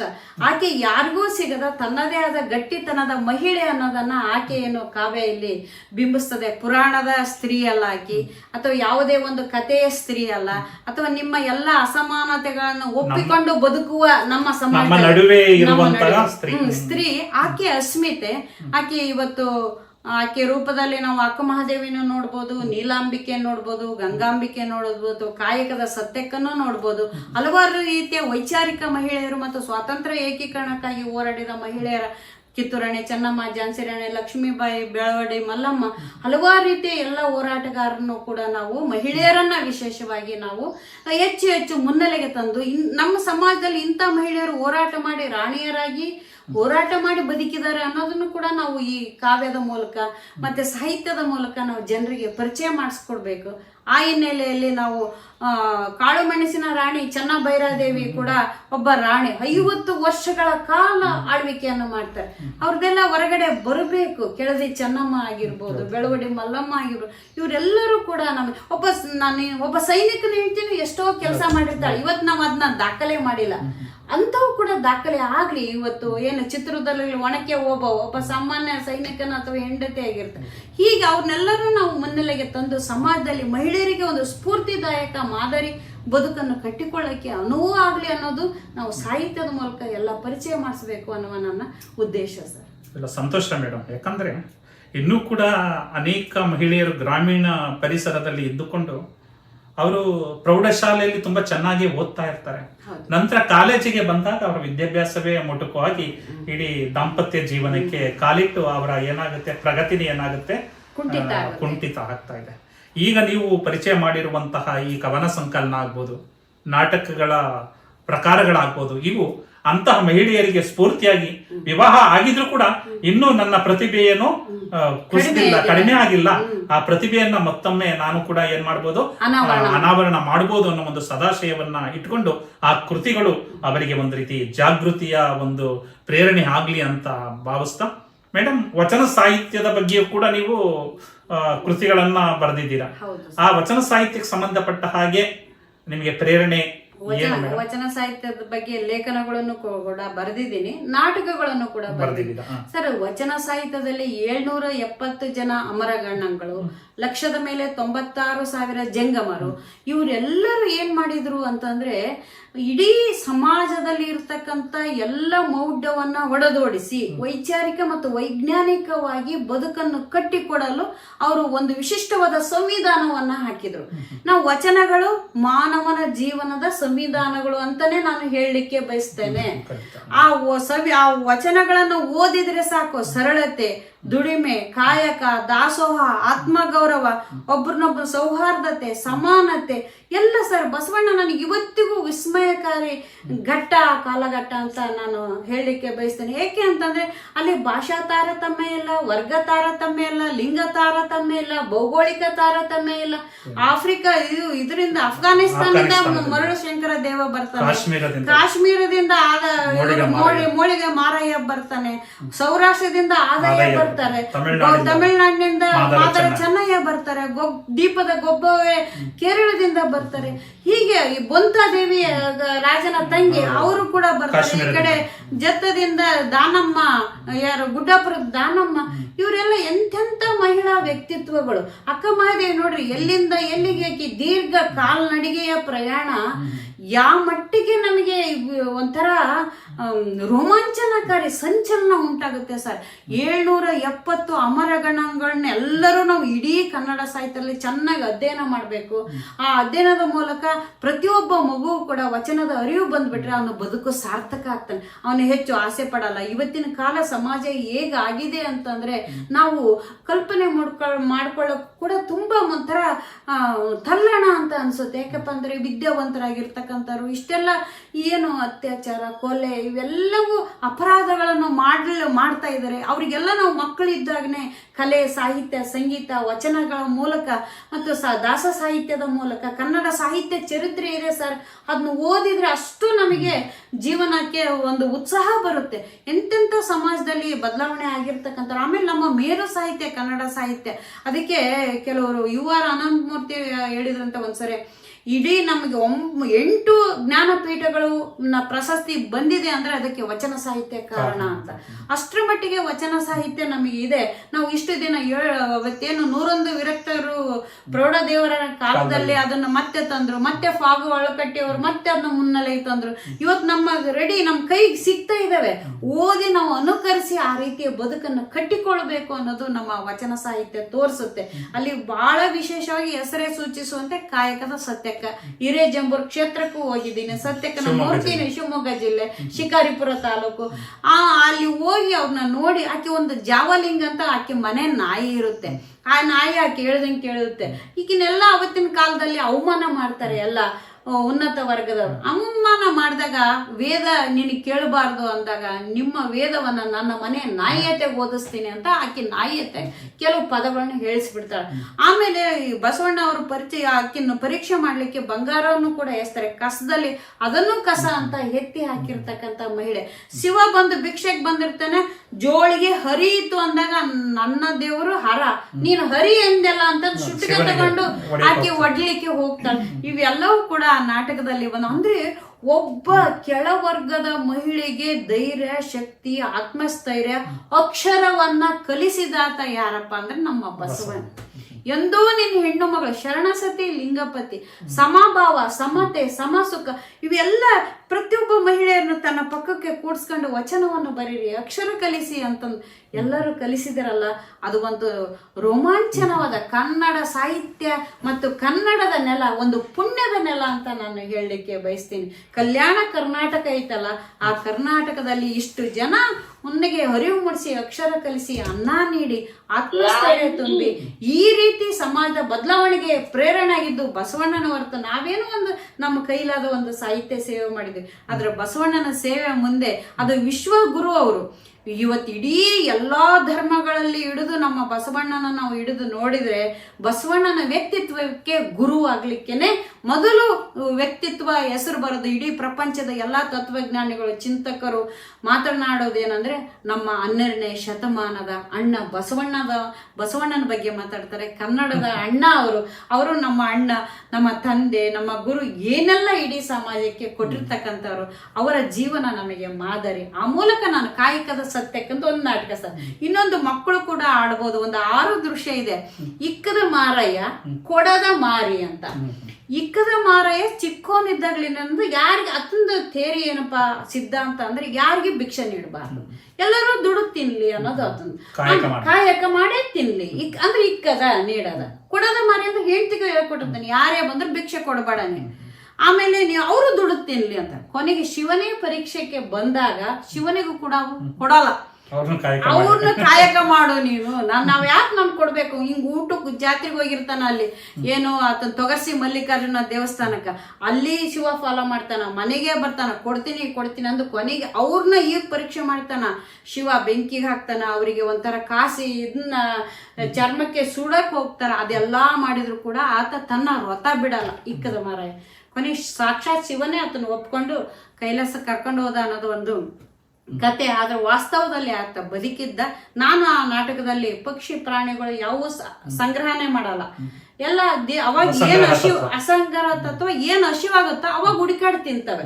ನಾವು ಆ ಮಟ್ಟಿಗೆ ನಮ್ಗೆ ಅತಿ ಆಸೆ ಬೇಡ. ನಾವು ಮನೆಯಲ್ಲಿ ಸೂರು ಮಾಡ್ಕೊಂಡಿದ್ವಿ, ಆಹಾರ ಎಲ್ಲದೂ ಬೇಕು ಇಟ್ಕೊಂಡಿದ್ವಿ. ಒಂದು ಮಿತಿಯಲ್ಲಿ ಇರ್ಲಿ ಅನ್ನೋದು ಆ ನಾಟಕದ ಸಂದೇಶ ಸರ್. ನಾವು ಒಂದು ಸಾಹಿತ್ಯ ಬರಿತೀವಿ ಅಂದ್ರೆ ಆ ಸಾಹಿತ್ಯ ಅಥವಾ ವಚನ ಇರ್ಬೋದು, ಕತೆ ಇರ್ಬೋದು, ನಾಟಕ ಇರ್ಬೋದು, ಕಾದಂಬರಿ ಇರ್ಬೋದು, ಮಹಾಕಾವ್ಯ ಇರ್ಬೋದು, ಕಾವ್ಯ ಇರ್ಬೋದು, ಅವು ಎಲ್ಲವೂ ಅರ್ಥ ಮತ್ತು ಸಂದೇಶವನ್ನ ಕೊಡ್ತಾ ಇರಬೇಕು. ಅದು ಅವಾಗ ಸಾಹಿತ್ಯ ಆಗುತ್ತೆ, ಅದು ಅವಾಗ ಕತೆ ಆಗುತ್ತೆ, ನಾಟಕ ಆಗುತ್ತೆ. ಆ ಮೂಲಕ ಸಮಾಜ ಬದಲಾವಣೆ ಚಿಂತನೆ ನಮ್ಮ ಸಾಹಿತ್ಯದಲ್ಲಿ ಇದ್ದಾಗ ಮಾತ್ರ ಅದು ಒಂದು ಶ್ರೇಷ್ಠತೆಯ ಸಾಹಿತ್ಯ ಅನ್ನಲಿಕ್ಕೆ ಸಾಧ್ಯ ಆಗುತ್ತೆ. ತುಂಬಾ ಸಂತೋಷ ಮೇಡಮ್. ಅಣ್ಣ ಅಂದ್ರೆ ಬಸವಣ್ಣ, ಅಕ್ಕ ಅಂದ್ರೆ ಅಕ್ಕ ಮಹಾದೇವಿ. ನಿಜವಾಗ್ಲೂ ಅವರು ವಚನವನ್ನ ಕೇಳ್ತಾ ಇದ್ರೆ ಅವರು ಈಗಿನ ಕಾಲಘಟ್ಟದಲ್ಲೇ ಮಹಿಳೆಯರು ಮುಖ್ಯವಾಹಿನಿಗೆ ಬರೋದಕ್ಕೆ ಹಿಂದು ಮುಂದೆ ನೋಡುತ್ತಾ ಇರುವಂತಹ ಕಾಲಘಟ್ಟದಲ್ಲಿ 12ನೇ ಶತಮಾನದಲ್ಲಿ ಅವರು ಹೇಳುವಂತಹ ವಚನ, ಹೆದರದಿರು ಮನವೇ ಬೆದರದಿರು ತನುವೆ ನಿಜವನರಿದು ನಿಶ್ಚಿಂತವಾಗಿರು, ಫಲವಾದ ಮರನ ಕಲ್ಲು ಹಿಡುವುದೊಂದು ಕೋಟಿ, ಎಲವದ ಮರನ ಇಡುವರಾರನು ಕಾಣೆ ಅಲ್ವಾ ಮೇಡಮ್? ಎಂತಹ ವಚನ ಮೇಡಮ್. ಅಂತಹ ವಚನವನ್ನ ಹೇಳಿ ಆಗಿನ ಕಾಲಘಟ್ಟದಲ್ಲೇ ಆತ್ಮಸ್ಥೈರ್ಯವನ್ನ ತುಂಬಿದ್ದಾರೆ. ಅವರನ್ನ ನಾವು ಮಾದರಿಯಾಗಿ ತೆಗೆದುಕೊಂಡು ನಾವು ಕೂಡ ಮುಂಚೂಣಿಯಲ್ಲಿ ಬಂದು ಈ ಸಾಹಿತ್ಯ ಕ್ಷೇತ್ರ ಆಗ್ಬೋದು, ಯಾವುದೇ ಕ್ಷೇತ್ರ ಆಗ್ಬೋದು, ಆ ಕ್ಷೇತ್ರದಲ್ಲಿ ನಮ್ಮ ಪ್ರತಿಭೆಯನ್ನ ಪ್ರಕಾಶಿಸೋದಕ್ಕೆ ಅವಕಾಶ ಆಗುತ್ತೆ ಅಂತ ಹೇಳ್ತಾ, ನೀವು ವಚನ ಸಾಹಿತ್ಯದಲ್ಲೂ ಕೂಡ ಅನೇಕ ಕೃತಿಗಳನ್ನ ಕೊಡುವುದರ ಮುಖಾಂತರ ನಮ್ಮ ಮಹಿಳಾ ಸಂಕುಲದಲ್ಲೇ ಒಂದು ವಿಶೇಷ ಕಣ್ಮಣಿ ಆಗಿದ್ದೀರಾ. ತುಂಬಾ ಧನ್ಯವಾದಗಳು ಮೇಡಮ್. ಮತ್ತೆ ಜಾನಪದ ಕ್ಷೇತ್ರದಲ್ಲೂ ಕೂಡ ಅನೇಕ ಕೆಲಸವನ್ನ ನೀವು ಮಾಡಿದ್ದೀರಾ. ಯಾಕಂದ್ರೆ ಮಲೆ ಮಹಾದೇಶ್ವರರಾಗ್ಬೋದು, ಮಂಟೇಸ್ವಾಮಿಗಳಾಗ್ಬೋದು, ಇದ್ರ ಬಗ್ಗೆ ಕೈ ಹಾಕಿದ್ದೀರಿ ಅಂದ್ರೆ ನೀವು ಜಾನಪದ ಕ್ಷೇತ್ರದಲ್ಲಿ ಕೈ ಹಾಕಿ ಅಲ್ಲಿ ತುಂಬಾ ಪಳಗಿದ್ದೀರಾ ಅಂತ. ಈ ಜಾನಪದ ಕ್ಷೇತ್ರದ ಬಗ್ಗೆ ಏನು ಹೇಳೋದಕ್ಕೆ ಇಚ್ಛೆ ಪಡ್ತೀರಾ ಮೇಡಮ್? ಸರ್, ಮೂಡಲ ಮಲೆ ಮಾಯ್ಕಾರ ಅಂತಾನೆ ಮಲೆ ಮಹದೇಶ್ವರ ಬಗ್ಗೆ ನಾಟಕನೂ ಬರೆದಿದ್ದೀನಿ. ಜಾನಪದದಲ್ಲಿ ನಾನು ಸಾರಥಿ ಅಂತ ಒಂದು ಪುಸ್ತಕ ಬರೆದಿದ್ದೀನಿ, ಬಯಲಾಟ ಅಕಾಡೆಮಿ ಅವಾರ್ಡ್ ಬಂದಿದೆ. ಮತ್ತೆ ಇನ್ನೊಂದು ನಮ್ಮೂರು ತಂಬ್ರಳ್ಳಿ ಅಂತ, ಅದು ಒಂದು ಆಕರವಾದ ಗ್ರಂಥ ಆಗಿ ಇವತ್ತು ಜಾನಪದ ವಿಶ್ವವಿದ್ಯಾಲಯದಲ್ಲಿ ಪ್ರಕಟ ಮಾಡಿದ್ದಾರೆ. ಜಾನಪದಕ್ಕೆ ನಾನು ಏನು ಹೇಳಲಿಕ್ಕೆ ಇಷ್ಟಪಡ್ತೀನಿ ಅಂತಂದ್ರೆ, ನಾನು ಒಬ್ಬ ಜಾನಪದ ವಿದ್ವಾಂಸಿಯಾಗಿ ತಜ್ಞೆಯಾಗಿ ಜಾನಪದ ಆಪ್ತವೂ ಹೌದು, ಮುಕ್ತವೂ ಹೌದು, ಮಾನವೀಯವೂ ಹೌದು. ಆದರೆ ವೈಚಾರಿಕ ಮತ್ತು ವೈಜ್ಞಾನಿಕವಾಗಿದ್ದರೆ ಮಾತ್ರ ಅದು ಜಾನಪದ ಅಂತ ಹೇಳಲಿಕ್ಕೆ ಬಯಸ್ತೇನೆ. ಯಾಕಂದ್ರೆ ನಾವು ಮೂಲ ವಚನ ಸಾಹಿತ್ಯ ನೋಡಿದಾಗ ಮೊದಲು ಜನಪದರೇ ವಚನಕಾರರು, ಜನಪದರೇ ಶಿವಶರಣರು. ಆ ನಂತರದಲ್ಲಿ ಏನು ಯಾಕೆ ಜನಪದರಿಗೂ ಶಿವಶರಣರಿಗೂ ವ್ಯತ್ಯಾಸ ಆಯ್ತು ಅಂದ್ರೆ, ಜನಪದರಲ್ಲಿ ಹಲವಾರು ರೀತಿಯ ಮೇಲ್ವರ್ಗದವರು ಹೇಳಿರ್ತಕ್ಕಂಥ ಮೌಢ್ಯಗಳಿದ್ವು. ಆದ್ರೆ ಶರಣರಲ್ಲಿ ಎಲ್ಲ ಮೌಢ್ಯವನ್ನ ತ್ಯಜಿಸಿ ಅವರು ಹೊಸ ಸಮಾಜವನ್ನ ಸೃಷ್ಟಿ ಮಾಡಿದ್ರು, ಬಸವಣ್ಣ ಕಟ್ಟ ಬಯಸಿದ ಸಮಾಜವನ್ನ. ಹಾಗಾಗಿ ಜಾನಪದ ಆಪ್ತ, ಮುಕ್ತ, ಮಾನವೀಯ. ಆದ್ರೆ ಮೌಢ್ಯತೆಯನ್ನು ಹೊರತುಪಡಿಸಿ ವೈಚಾರಿಕ ವೈಜ್ಞಾನಿಕವಾಗಿದ್ರೆ ಅದು ಜಾನಪದ ಅಂತ ನಾನು ಆ ನೆಲೆಯಲ್ಲೇ ನಾಟಕ ಮತ್ತು ನಮ್ಮ ಬರವಣಿಗೆ ಆಚರಣೆ ಮಾಡ್ರಿ. ಪ್ರಕೃತಿ ಆಧಾರಿತ ಆಚರಣೆಯನ್ನ ಮಾಡಿ. ಮಾನವನ ದೈಹಿಕ ಮತ್ತು ಮಾನಸಿಕ ಗುಣಮಟ್ಟ ಎತ್ತರ ಆಗ್ಲಿಕ್ಕೆ ಆಚರಣೆ ಮಾಡಿ. ಆದ್ರೆ ಮೌಢ್ಯ, ಕಂದಾಚಾರ, ಪದ್ಧತಿಗಳನ್ನು, ಮಂತ್ರ, ಮೋಡಿ ಅವು ಯಾವೂ ಜಾನಪದ ಅಲ್ಲ. ಮಾನವನ ಬೆಳವಣಿಗೆಗೆ ಪೂರಕವಾಗಿರ್ತಕ್ಕಂಥ ದೈಹಿಕ ಮಾನಸಿಕ ಬೆಳವಣಿಗೆ ಪೂರಕವಾಗಿರ್ತಕ್ಕಂಥ ಸಾಹಿತ್ಯನೇ ನಿಜವಾದ ಸಾಹಿತ್ಯ ಸರ್. ಅದರಲ್ಲಿ ನಾನು ಅಡಿಗೆ ಮೊನ್ನೆ ನಾನು ಕಾರ್ಯಕ್ರಮದಲ್ಲಿ, ಗ್ರಂಥಾಲಯ ಕಾರ್ಯಕ್ರಮದಲ್ಲಿ ಹೇಳಿದೆ, ಇತ್ತಲು ಔಷಧಾಲಯ, ಅಡಿಗೆ ಮನೆ ಪ್ರಯೋಗಾಲಯ, ಮನೆ ಮನೆಯೇ ಗ್ರಂಥಾಲಯ. ಹಾಗೆ ಅಡಿಗೆನೂ ಕೂಡ ಜಾನಪದ ಅಲ್ಲ ಸರ್, ಔಷಧಿ ಕೂಡ ಜಾನಪದ. ನಾವು ಅಡಿಗೆ, ಔಷಧಿ, ಪ್ರದರ್ಶನ ಕಲೆ, ರಂಗಭೂಮಿ, ಆಮೇಲೆ ಮೌಢ್ಯತೆಯನ್ನು ಬಿಟ್ಟು ಒಳ್ಳೆ ಎಷ್ಟೋ ಗಾದೆ ಮಾತುಗಳು ಮನುಷ್ಯ ವ್ಯಕ್ತಿತ್ವಕ್ಕೆ ಅವಮಾನ ಆಗ್ತಕ್ಕಂಥ ಗಾದೆ ಮಾತುಗಳು ಅದಾವ. ಹೆಣ್ಣಿಗಿರ್ಬೋದು, ಗಂಡಿಗಿರ್ಬೋದು, ಅಥವಾ ಯಾವುದೇ ಜನಾಂಗ ಜಾತಿಯಿಂದಲೂ ಗಾದೆ ಮಾತು, ಅವನ್ನೆಲ್ಲ ಬಿಟ್ಟು ವೈಚಾರಿಕ ಮತ್ತು ಲೆಕ್ಕಾಚಾರವಾದ ಗಾದೆ ಮಾತುಗಳನ್ನ ನಾವು ಅದನ್ನ ರೂಢಿಗ್ತಿರ್ಬೇಕು. ಈಗ ಹಣಕಾಸಿನ ಸಂಬಂಧಪಟ್ಟಂತ ಒಳ್ಳೊಳ್ಳೆ ಗಾದೆ ಮಾತುಗಳಿವೆ, ಅವು ಬದುಕಿನಲ್ಲಿ ಅರಿವು ಮೂಡಿಸ್ತವೆ. ಆ ರೀತಿ ಜಾನಪದ ಬದಲಾವಣೆ ಆಗ್ಬೇಕು, ಹಂಗೆ ಬೆಳಿಬೇಕು. ಹಳೇದೇನೋ ಯಾವುದೋ ಕತೆ ಹೇಳಿದ್ರು, ಬಂಗಾರ ಕೂದಲು, ಒಂದು ಕೂದಲಿಂದ ರಾಣಿ ಕಥೆಯಿಂದ, ಅವೆಲ್ಲವೂ ಉಪಯೋಗ ಇಲ್ಲ ಸರ್. ಹಿಂದೆಲ್ಲ ವಿದ್ವಾಂಸರು ಏನೋ ಮಾಡಿದ್ದಾರೆ, ಅವೆಲ್ಲ ಇವು ಪ್ರಸ್ತುತ ಅಲ್ಲ. ಜೀವನಕ್ಕೆ ಏನು ಬೇಕು ಅದನ್ನು ನಾವು ಬಳಕೆಗೆ, ಮುನ್ನೆಲೆಗೆ, ಆಹಾರ, ಔಷಧಿ, ಪ್ರದರ್ಶನ ಕಲೆ, ಹಾಡುಗಾರಿಕೆ ಇವನ್ನ ನಾವು ಬೆಳೆಸೋಣ, ಒಪ್ಕೊಳ್ಬೇಕು, ಮುಂದೆ ಕೂಡ ಒಪ್ಕೊಳ್ಳೋ ರೀತಿಯಲ್ಲಿ ಇರಬೇಕು. ಆಗ ಮಾತ್ರ ಅದು ಜಾನಪದಕ್ಕೆ ಒಂದು ಮಹತ್ವ ಬರುತ್ತೆ. ತುಂಬಾ ಖುಷಿ ಕೊಡುವಂತಹ ವಿಚಾರ ಮೇಡಮ್.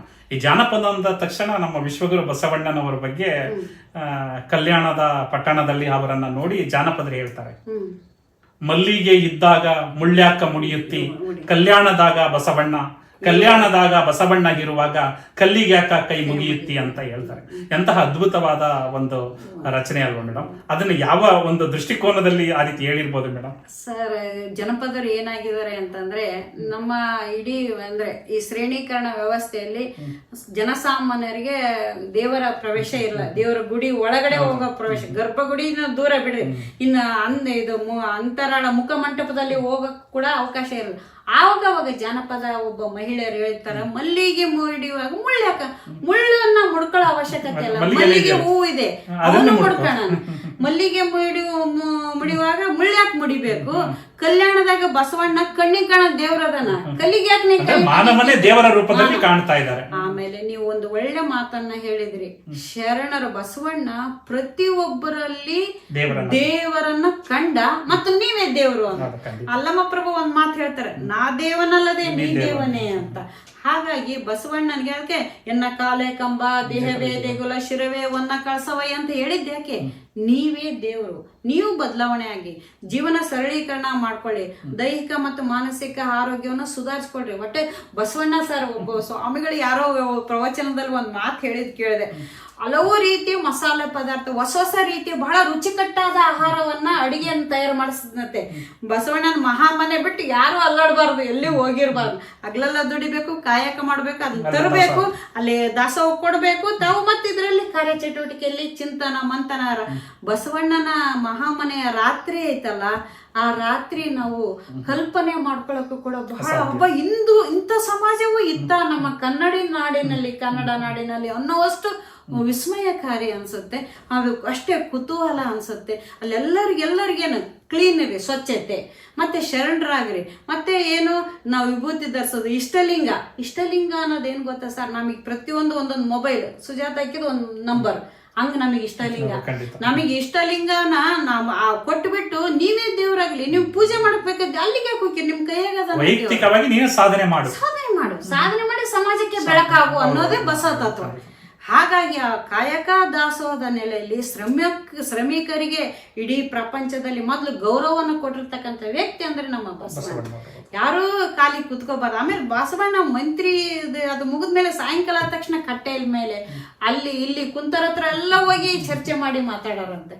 ಅಷ್ಟು ಜನರ ಮನಸ್ಸನ್ನ ಗೆದ್ದ ನಮ್ಮ ತಾಯಿ ಒಂದು ಮಂಗಳಾರತಿ ಪದ ಅಂತ ಹೇಳ್ತಾರೆ ಸರ್. ಅದು ಮಂಗಳಾರುತಿ ಎತ್ತಿ ಅಂಗಾನೆ ಯಾರೆಲ್ಲ ಸಂಗನ ಬಸವಣ್ಣರಿಗೆ ಶರಣರಿಗೆ, ಹಾಲು ಮಾರುವ ಬಾಲಿ ಕಾಲು ಜಾರಲು ಬಿಡಿ, ಹಾಲು ಮಾರುವ ಬಾಲಿ ಕಾಲು ಜಾರಲು ಬಿಡಿ, ಹಾಲಿನ ಕೊಡ ಹಿಡಿದವಗೆ ಪಿಡಿದವಗೆ, ಹಾಲಿನ ಕೊಡ ಹಿಡಿದವಗೆ ಪಿಡಿದವಗೆ, ಲಕ್ಷದ ಮೇಲೆ 96,000, ಲಕ್ಷದ ಮೇಲೆ 96,000, ನಿತ್ಯ ಜಂಗಮಗಿಕ್ಕಿದವಗೆ ನೀಡಿದವಗೆ, ನಿತ್ಯ ಜಂಗಮಗಿಕ್ಕಿದವಗೆ ನೀಡಿದವಗೆ, ಓದುವ ಮಠದೊಳು ಮೇಲಾದ ಪಾವಡ, ಓದುವ ಮಠದೊಳು ಮೇಲಾದ ಪಾವಡ, ಓದಿ ನೀ ಇದ್ದವಗೆ ಜನಮನ ಗೆದ್ದವಗೆ, ಓದಿ ನೀ ಇದ್ದವಗೆ ಜನಮನ ಗೆದ್ದವಗೆ. ಹಾಗೆ ಬಸವಣ್ಣ ಎಲ್ಲರ ಜನರ ಮನಸ್ಸನ್ನ ಗೆದ್ದಂತ ವಿಶ್ವಗುರು. ಹಾಗಾಗಿ ನಮ್ಮ ಜನಪದ ತಜ್ಞೆ ನಮ್ಮ ತಾಯಿನೇ ಹೇಳಿರ್ತಕ್ಕಂಥ ಹಾಡು ಸರ್ ಇದು. ಪರವಾಗಿಲ್ಲ ಮೇಡಮ್, ಬಸವಣ್ಣವರ ಒಂದು ಮಂಗಳಕರವಾದಂತಹ ಒಂದು ರೂಪವನ್ನೇ ನಮ್ಗೆ ಪರಿಚಯ ಮಾಡಿದ್ದೀರಾ. ಧನ್ಯವಾದಗಳು ಮೇಡಮ್. ಮೇಡಮ್, ನೀವು ಅರ್ಥಶಾಸ್ತ್ರದ ಉಪನ್ಯಾಸಕರು, ಆದ್ರೆ ನೀವು ಸಾಹಿತ್ಯದ ವಿದ್ಯಾರ್ಥಿಯ ರೀತಿ ಸಾಹಿತ್ಯ ವಿದ್ಯಾರ್ಥಿಗಳು ಕೂಡ ಮಾಡಲಾರದಂತಹ ಸಾಧನೆಯನ್ನ ಮಾಡಿ ನಮ್ಮ ಎದುರಿಗೆ ಕುಳಿತಿದ್ದೀರಾ. ಅರ್ಥಶಾಸ್ತ್ರ ಅಂದ್ರೆ ಆ ಒಂದು ಕ್ಷೇತ್ರದ ಒಂದು ರೀತಿಯೇ ಬೇರೆ ಇರುತ್ತೆ, ಆದ್ರೆ ಸಾಹಿತ್ಯ ಕ್ಷೇತ್ರವೇ ಬೇರೆ ಇರುತ್ತೆ. ಅರ್ಥಶಾಸ್ತ್ರದ ಉಪನ್ಯಾಸಕರಾಗಿ ಈ ಒಂದು ಸಾಹಿತ್ಯ ಕ್ಷೇತ್ರದ ಬಗ್ಗೆ ಒಲವು ಉಂಟಾಗೋದಕ್ಕೆ ಕಾರಣ ಮೇಡಮ್? ಸರ್, ಅವತ್ತಿನ ಕಾಲದಲ್ಲಿ ನಮ್ಮ ಮನೇಲಿ ಏನ್ ಹೇಳ್ತಾರ ಅದನ್ನು ಓದಬೇಕು. ನಮಗೆ ಯಾವುದೇ ರೀತಿಯ ಸ್ವಾತಂತ್ರ್ಯ ಏನೂ ಇರಲಿಲ್ಲ. ಹಾಗಾಗಿ ನಾವು ಅರ್ಥಶಾಸ್ತ್ರವನ್ನು ಓದಿವಿ. ಅದರಲ್ಲಿ ಗ್ರಾಮೀಣ ಅರ್ಥಶಾಸ್ತ್ರದ ಬಗ್ಗೆ ಮತ್ತು ಗ್ರಾಮೀಣ ಅಭಿವೃದ್ಧಿ ಬಗ್ಗೆ ನನಗೆ ತುಂಬಾ ಆಸಕ್ತಿ. ಕರಕುಶಲ ಇರ್ಬೋದು, ಗ್ರಾಮೀಣ ಅಭಿವೃದ್ಧಿ ಇರ್ಬೋದು, ನೀರು ನಿರ್ವಹಣೆ ಇರ್ಬೋದು, ಆಮೇಲೆ ಕೃಷಿ ನನಗೆ ಬಹಳ ಆಸಕ್ತಿ. ಅಂದ್ರೆ ಕೃಷಿ, ಪ್ರತಿಯೊಂದು ಪರಿಸರ ಅರ್ಥಶಾಸ್ತ್ರವನ್ನು ನಾವು ಅಧ್ಯಯನ ಮಾಡಬೇಕಾಗುತ್ತೆ. ಕೃಷಿಯಿಂದನೂ ಕೂಡ ನಾವು ಹಲವಾರು ರೀತಿಯ ದೇಶದ ಆರ್ಥಿಕ ಚಿಂತನೆಯನ್ನು ಮಾಡಬೇಕಾಗುತ್ತೆ. ಇವತ್ತಿನ ಈ ಕಾಲಘಟ್ಟದಲ್ಲಿ, ಇವತ್ತಿನ ಜಾಗತೀಕರಣದಲ್ಲಿ ಅದಕ್ಕೆ ಉತ್ತರ ಎಲ್ಲಿಂದ ತಗೋಬೇಕು ಅಂದ್ರೆ ನಾವು ಕೃಷಿಯಿಂದನೇ. ಕೃಷಿಯಲ್ಲಿ ಕೂಡ ಹಲವಾರು ರೀತಿಯ ಒಂದು ಕ್ರಾಂತಿಗಳು, ಬದಲಾವಣೆಗಳು ಆಗಿವೆ. ನಮ್ಮ ದೇಶೀಯ ಬೀಜಗಳು, ದೇಶೀಯ ತರಕಾರಿ ಸೊಪ್ಪುಗಳು, ದೇಶೀಯ ಆಹಾರ ಧಾನ್ಯಗಳು, ಇವತ್ತಿನ ಸಿರಿಧಾನ್ಯ ಅಂತ ಹೇಳ್ತೀವಲ್ಲ, ಆ ಸಿರಿಧಾನ್ಯಗಳು ಇವನ್ನೆಲ್ಲವನ್ನೂ ಕೂಡ ಇಂಪ್ರೂವ್ಮೆಂಟ್ ಮಾಡಿ ಆ ಮೂಲಕ ಮೊದಲು ಹೊಟ್ಟೆ ಅಲ್ಲ ಸರ್, ಮೊದಲು ಮನುಷ್ಯನಿಗೆ ಆಹಾರ ಚೆನ್ನಾಗಿರ್ಬೇಕು, ಆಮೇಲೆ ಬುದ್ಧಿ ಚುರುಕಾಗುತ್ತಂತೆ. ಹಾಗಾಗಿ ಮನುಷ್ಯನಿಗೆ ಜೀವನದ ಅರ್ಥನೂ ಜೊತೆಗೆ ಒಂದು ಸಾಹಿತ್ಯದ ಅರ್ಥ, ಸಾಮಾಜಿಕ ಅರ್ಥ, ಆರ್ಥಿಕ ಅರ್ಥ, ಸಾಂಸ್ಕೃತಿಕವಾಗಿ ಬೆಳವಣಿಗೆ ಮಾಡಲಿಕ್ಕೆ ನಾವು ಅರ್ಥಶಾಸ್ತ್ರವನ್ನು ಕೂಡ ನಾನು ಬೆಳೆ ಅಂತಾನೆ ರೈತರ ಆತ್ಮಹತ್ಯೆ ಬಗ್ಗೆನೇ ನಾನು ನಾಟಕ ಬರೆದಿದ್ದೀನಿ. ಜಾಗತೀಕರಣದ ವಿರುದ್ಧವಾಗಿ ರೈತ ಚಳವಳಿ ಹೇಗಾಗಬೇಕು, ರೈತ ಕೃಷಿಯಲ್ಲಿ ಯಾವ ರೀತಿ ಬದಲಾವಣೆಯನ್ನು ಕಂಡುಕೊಳ್ಬೇಕು ಅನ್ನೋದನ್ನು ಕೂಡ ನಮ್ಮ ಆಸೆಗಳು ಆದಷ್ಟು ಕಡಿಮೆ ಆದರೆ ಸರ್, ನಾವು ಜಾಗತೀಕರಣ ವಿರುದ್ಧವಾಗಿ ಇವತ್ತೇನು ಮಾಲ್ಗಳ ವಿರುದ್ಧವಾಗಿ ನಾವು ಬದುಕ್ಬೋದು ಒಳ್ಳೆಯ ರೀತಿಯಿಂದ. ಎಲ್ಲ ನಾವು ಆಕಾಶನ ನೋಡೋದು, ಏನೇ ಸಾಧಿಸಿ ಬಂದ್ರೆ ಮೊದಲು ನಾವು ನೆಲ ನೋಡಿ ಬದುಕ್ಬೇಕಂತ. ನಾವು ಕೋಟಿ ದುಡಿದ್ರು ತಿನ್ನೋದು ಅನ್ನ. ಹಾಗಾಗಿ ನಾವು ಅನ್ನದ ಬಗ್ಗೆನೇ ನಾವು ಹೆಚ್ಚು ಮಹತ್ವ ಕೊಡ್ಬೇಕು. ಅದನ್ನ ಒಳ್ಳೆಯ ಆಹಾರವನ್ನ ನಾವು ತಿನ್ಬೇಕು. ಅದನ್ನು ಮಾಡಿದಾರೆ ಯಾರಪ್ಪ ಅಂದ್ರೆ ಬಸವಣ್ಣ. ಹೊಟ್ಟೆ ತುಂಬಾ ಒಳ್ಳೆ ಆಹಾರವನ್ನ ತಿನ್ಬೇಕು ಮತ್ತು ಒಂದು ಚಿಂತನೆ ಮಾಡಿ, ಬರವಣಿಗೆ ಮಾಡಿ, ಮತ್ತು ಒಬ್ಬರನ್ನೊಬ್ಬರನ್ನ ಗೌರವಿಸಿ ಅಷ್ಟು ಜೀವನವನ್ನ ಬಹಳ ಸರಳೀಕರಣಗೊಳಿಸಿದವ್ರು ಯಾರಪ್ಪ ಅಂತಂದ್ರೆ ಬಸವಣ್ಣ ಹೇಳ್ತಾರೆ, ಯಾರು ಮುನಿದು ಎಮ್ಮನೇನು ಮಾಡುವ. ಬಸವಣ್ಣನ ಕಳಬೇಡ ಕೊಲಬೇಡ ಈ ಒಂದು ವಚನವೇ ಸಾಕು ಆ ಇಡೀ ವಿಶ್ವಕ್ಕೆ. ಜೀವನದಲ್ಲಿ ನಾವು ಕಲಬೇಡ ಕೊಲಬೇಡ, ಹುಸಿಯ ನುಡಿಯಬೇಡ, ಅನ್ಯರಿಗೆ ಅಸಹ್ಯ ಪಡಬೇಡ, ತನ್ನ ಬಣಿಸಬೇಡ, ಇದುರು ಅಳಿಯಲು ಬೇಡ, ಅಂತರಂಗ ಬಹಿರಂಗ ಶುದ್ಧಿ ಒಂದೇ ಆಗಿಬಿಟ್ರೆ ನುಡಿದಂತೆ ನಡೆದವರು ಬಸವಣ್ಣ. ಆ ರೀತಿ ಸಮಾಜ ಬದಲಾವಣೆ ಆಗ್ಲಿ ಅನ್ನೋದು ನಮ್ಮ ಆಶಯ ಸರ್. ಅರ್ಥಶಾಸ್ತ್ರ ಅಂದ್ರೂ ಕೂಡ ನಮ್ಮ ಬಸವಣ್ಣವರು ಹೌದು, ಆರ್ಥಿಕ ಚಿಂತಕ ಅಲ್ಲ ಬಸವಣ್ಣ. ಆರ್ಟಿಕಲ್ ನಾನು ಓದ್ತಾ ಇದ್ದೆ ಮೇಡಮ್.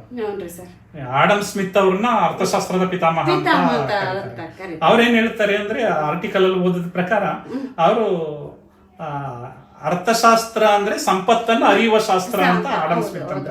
18ನೇ ಶತಮಾನದಲ್ಲಿ, 19ನೇ ಶತಮಾನದಲ್ಲಿ ಪ್ರೊಫೆಸರ್ ಮಾರ್ಷಲ್ ಬಂದು ಅವ್ರು ಹೇಳ್ತಾರೆ, ಕೇವಲ ಸಂಪತ್ತನ್ನ ಹರಿತ್ರೆ ಮಾತ್ರ ಅದು ಅರ್ಥಶಾಸ್ತ್ರ ಆಗೋದಿಲ್ಲ, ಗಳಿಸಿದಂತಹ ಸಂಪತ್ತು ಜನಸಾಮಾನ್ಯರಿಗೆ ಬಳಕೆ ಆಗ್ಬೇಕು, ಆಗ ಮಾತ್ರ ಅದು ಅರ್ಥಶಾಸ್ತ್ರ ಅನ್ಸ್ಕೊಡುತ್ತೆ ಅಂತ ಹೇಳ್ತಾರೆ.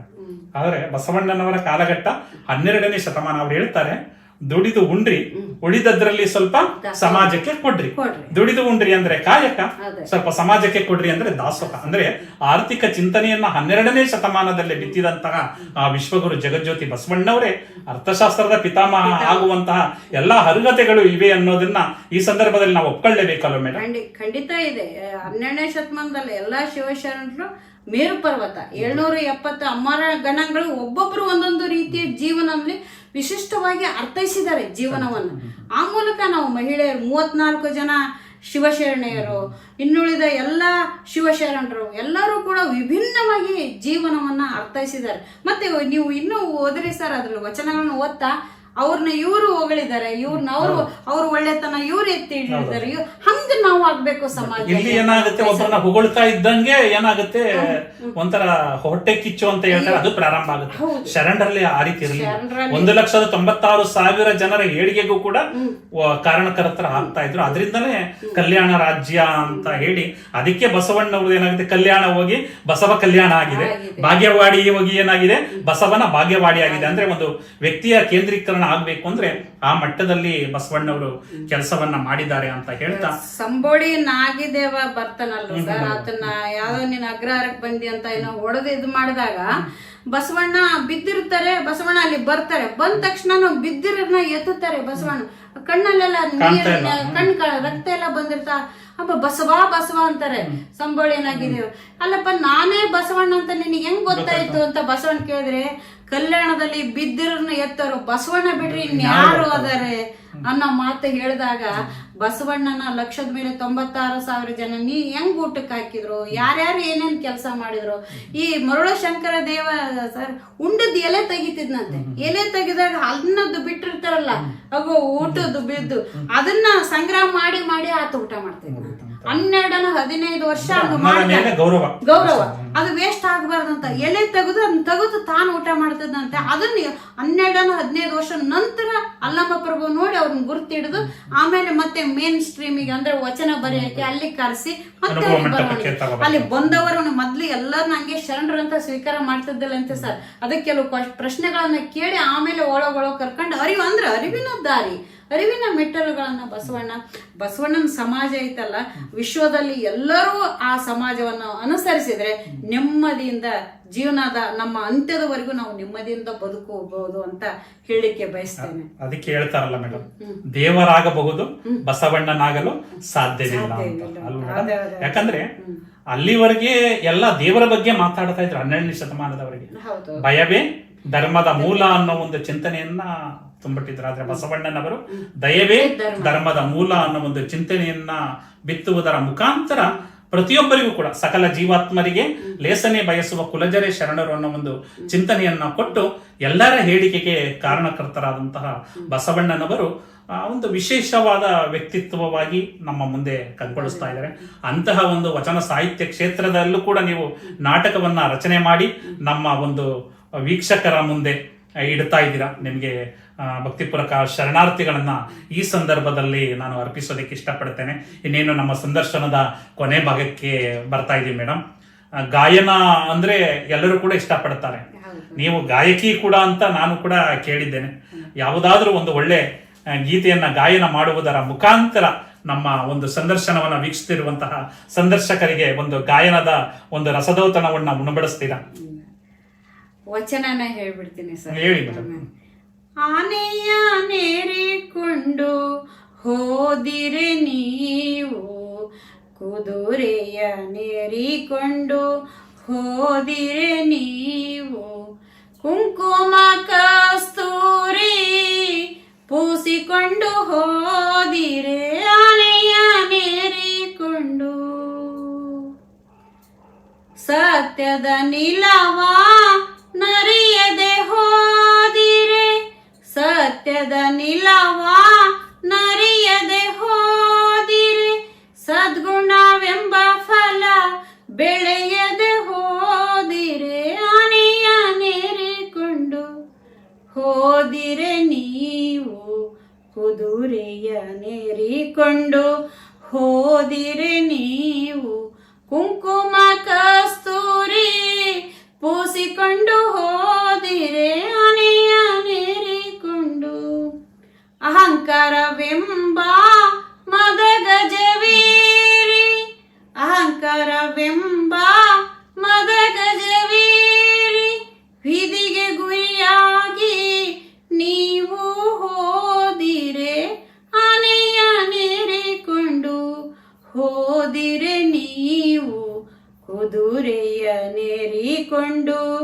ಹೋದಿರೆ ನೀವು ಕುಂಕುಮ ಕಸ್ತೂರಿ ಪೂಸಿಕೊಂಡು ಹೋದಿರೆ ಆನೆಯ ನೀರಿಕೊಂಡು ಕೂಡಲ ಸಂಗನ ಶರಣರನರಿಯದೆ ಕೂಡಲ ಸಂಗನ ಶರಣರನರಿಯದೆ ನರಕಕ್ಕೆ ಭಾಜನ ವಾದಿರಲ್ಲ ಆನೆಯ ನೇರಿಕೊಂಡು ಹೋದಿರೆ ನೀವು ಕುದುರೆಯ ನೇರಿಕೊಂಡು ಹೋದಿರೆ ನೀವು. ಗಾಯನದ ಮೂಲಕ 12ನೇ ಶತಮಾನಕ್ಕೆ ನಮ್ಮನ್ನ ಕರ್ಕೊಂಡು ಹೋಗ್ಬಿಟ್ರಿ ಮೇಡಮ್. ತುಂಬ ಸುಶ್ರಾವ್ಯವಾಗಿ ಗಾಯನ ಮಾಡುವುದರ ಮುಖಾಂತರ ಒಂದು ಒಳ್ಳೆಯ ಸಂದೇಶವನ್ನು ಕೂಡ ನಮಗೆ ಅಲ್ಲಿ ಕೊಟ್ಟಿದ್ದೀರಾ. ಧನ್ಯವಾದಗಳು. ಮತ್ತೆ ಈ ಎಲ್ಲ ಕ್ಷೇತ್ರದಲ್ಲಿ ನೀವು ಗುರುತಿಸ್ಕೊಂಡು ಸಮಾಜದ ಒಂದು ಪರಿವರ್ತನೆಗೆ ಒಂದು ಶ್ರಮವನ್ನ ಹಾಕ್ತಾ ಇದ್ದೀರಾ. ಯಾಕಂದ್ರೆ ಒಬ್ಬ ಮಹಿಳೆ ಈ ಒಂದು ಮಟ್ಟಕ್ಕೆ ಬಂದು 35ಕ್ಕೂ ಹೆಚ್ಚು ಸಾಹಿತ್ಯದ ಕೃತಿಗಳನ್ನು ರಚನೆ ಮಾಡ್ತಾರೆ ಅಂದ್ರೆ ಅದು ಅಸಾಧ್ಯದ ಮಾತು. ಆದ್ರೂ ಕೂಡ ಇಂತಹ ಒಂದು ಸಾಧನೆಯನ್ನ ಮಾಡಬೇಕಾದ್ರೆ ನಿಮ್ಮ ಬೆನ್ನ ಹಿಂದೆ ಅನೇಕರು ಇದ್ದಾರೆ ಅಲ್ಲ, ಅದನ್ನ ಏನಾದ್ರೂ ಒಂದ್ ಸ್ವಲ್ಪ ನೆನೆಸ್ಕೋತೀರಾ ಅಂತ. ಚಿಕ್ಕವರಿದ್ದಾಗ ತಂದೆ ತಾಯಿ ಅಣ್ಣ ತಮ್ಮಂದ್ರು ಪ್ರೋತ್ಸಾಹ ಮಾಡಿದ್ದಾರೆ. ಮನೆಯಲ್ಲಿ ನಮ್ಮ ಯಜಮಾನರು ಕೂಡ ಪ್ರೋತ್ಸಾಹ ಮಾಡಿದ್ದಾರೆ. ವಿಶೇಷವಾಗಿ ನಿಮಗೆ ಹೇಳ್ಬೇಕು, ನಾನು ಚಿಕ್ಕವಳಿದ್ದಾಗ ಸಿಸ್ಟರ್ ನಿವೇದಿತಾ ಸಂಘ ಅಂತ ಮಾಡಿದ್ದೆ. ಅದೇ ಪಿತೃ ಪ್ರೇಮ ಅಂತ ನಾಟಕ ಆಡಿದ್ದು. ಮೊನ್ನೆ 2000 ಕೊರೋನಾ ಸಂದರ್ಭದಲ್ಲಿ ದಿನನಿತ್ಯ ದುಡಿಯುವ ಮಹಿಳೆಯರನ್ನ ಕರೆದುಕೊಂಡು ಜಾನಪದರ ಜನ್ಯರ ಸಂಘಟನೆ ಅಂತ ಮಂಡ್ಯದಲ್ಲಿ ಹುಟ್ಟಾಕಿದ್ದೀನಿ. ಆಮೇಲೆ ಜಾನಪದ ದೇಹಗೀತೆಯನ್ನು ಜಾನಪದ ಜನ್ಯರ ದೇಹಗೀತೆ ಬರೆದೆ. ಒಂದು ವಿಶಿಷ್ಟವಾದ ಮಲಯಾಳಿ ಪೆಣ್ಕುಟಿ ಅಂತಂದು ಮಲಯಾಳಿ ಪೆಣ್ಕುಟಿ ನಾಟಕವನ್ನ ಒಂದು ಇದು ಬಯಲಾಟವನ್ನಾಗಿ ಮಾಡಿ ಮಹಿಳೆಯರೇ ಎಲ್ಲ ಒಂದು 10-15 ಜನ ಮಹಿಳೆಯರೆಲ್ಲ ಸೇರ್ಕೊಂಡು ಸಂಘಟನೆಯನ್ನು ಮಾಡಿ ಹಾವೇರಿ ಜಿಲ್ಲೆಯಿಂದ ಕಲಾವಿದನ ಕರೆಸಿ ಒಂದು 25 ದಿನ ತರಬೇತಿಯನ್ನು ಕರ್ನಾಟಕ ಸಂಘದಲ್ಲಿ ತರಬೇತಿಯನ್ನು ಮಾಡಿಸಿ ಕಿಲಾರದಲ್ಲಿ ಮಲಯಾಳಿ ಪೆಣ್ಕುಟಿ ಬಯಲಾಟ ಪ್ರದರ್ಶನ ಆಗಿದೆ. ಇದು ಇವತ್ತು ಬಯಲಾಟದಲ್ಲಿ ಅಕಾಡೆಮಿಯಲ್ಲಿ ಅದು ರೆಕಾರ್ಡ್ ಕೂಡ ಆಗಿದೆ ಸರ್. ಅದನ್ನು ಮಾಡಿದೆ. ಆಮೇಲೆ ಲೇಡೀಸ್ ಕಂಪಾರ್ಟ್ಮೆಂಟ್ ನಾಟಕ ರೈಲಲ್ಲಿ ಮಾಡಿದ್ವಿ.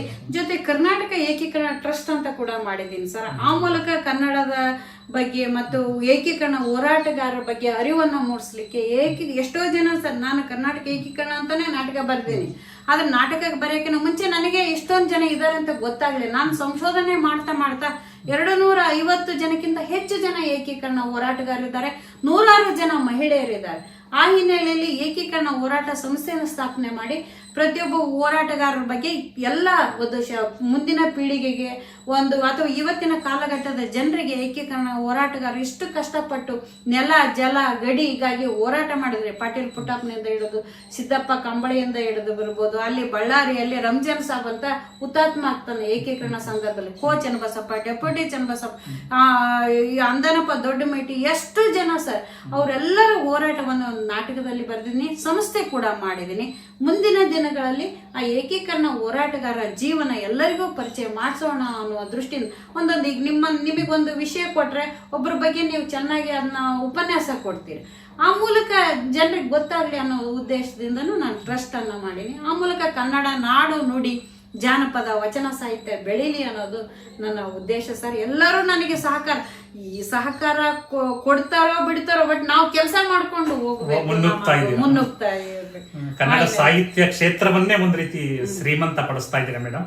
35 ಕೃತಿಗಳನ್ನ ನಮ್ಮ ಕನ್ನಡ ಸಾಹಿತ್ಯ ಲೋಕಕ್ಕೆ ಕಾಣಿಕೆಯಾಗಿ ಕೊಡುಗೆಯಾಗಿ ಕೊಡುವುದರ ಮುಖಾಂತರ ನಮ್ಮ ಕನ್ನಡ ಸಾಹಿತ್ಯವನ್ನೇ ಒಂದು ಬಲವರ್ಧನೆ ಮಾಡಿದ್ದೀರಾ ಅಂತ ಭಾವಿಸ್ತಾ, ಮತ್ತೆ ಈ ಸಂದರ್ಭದಲ್ಲಿ ನಿಮ್ಮ ಈ ಒಂದು ಕಾಯಕವನ್ನ ಮತ್ತು ಸೇವೆಯನ್ನ, ಈ ಒಂದು ಪ್ರವೃತ್ತಿಯನ್ನ ಗುರುತಿಸಿ ಅನೇಕ ಪ್ರಶಸ್ತಿಗಳು ಬಂದಿದ್ದೀವಿ ಅಂತ ನಾನು ಕೂಡ ಕೇಳಿದ್ದೇನೆ.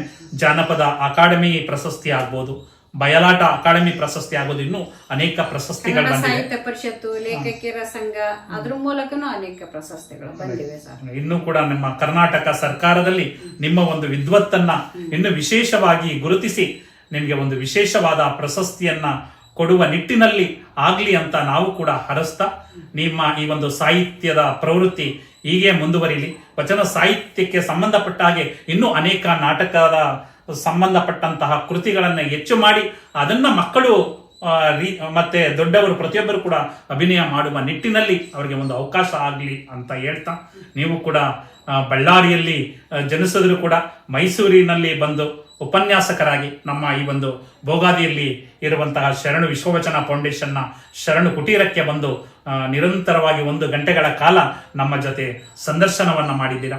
ಸಂದರ್ಶನ ಮಾಡಿದಂತಹ ತಮಗೆ ಶರಣಾರ್ಥಿಗಳು ಮೇಡಮ್. ಶರಣಾರ್ಥಿಗಳು ಸರ್.